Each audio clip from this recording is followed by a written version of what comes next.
In this video, I am going to show you how you can create a rock paper scissor game in C++. First, I will create a folder. Now I will right click and open the VS Code.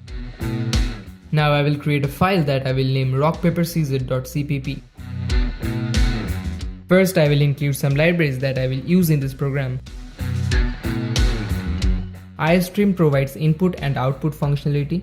C standard library provides functions for generating random numbers, and CTime provides functions for working with time and date information. Then we use the using namespace std statement, which tells the compiler to use the standard namespace. Then I will define the main function. Now I will declare two integer variables to keep track of the user's choice and the computer's choice.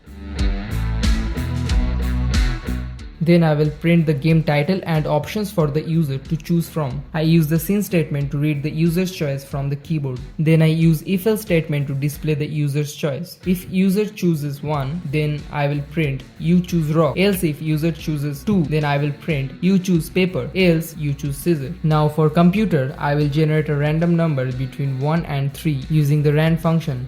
I use if-else statement to display the computer's choice. If computer chooses 1, then I will print computer chooses rock. Else if computer chooses 2, then I will print computer chooses paper.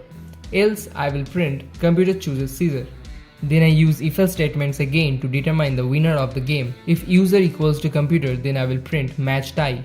Now if user chooses rock, that is, else if user equals to 1 and computer equals to 2, then I will print you lose. If computer equals to 3, then I will print you win. Now if user chooses paper, that is, else if user equals to 2 and computer equals to 1, then I will print you win. If computer equals to 3, then I will print you lose. Now the last condition, if user chooses scissor, that is, else if user equals to 3 and computer equals to 1, then I will print you lose. If computer equals to 2, then I will print you win. Finally, we return 0 to indicate that the program has executed successfully.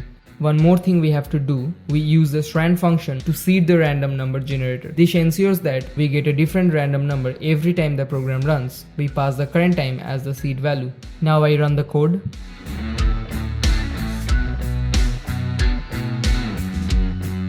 So you can see that the code is running very well.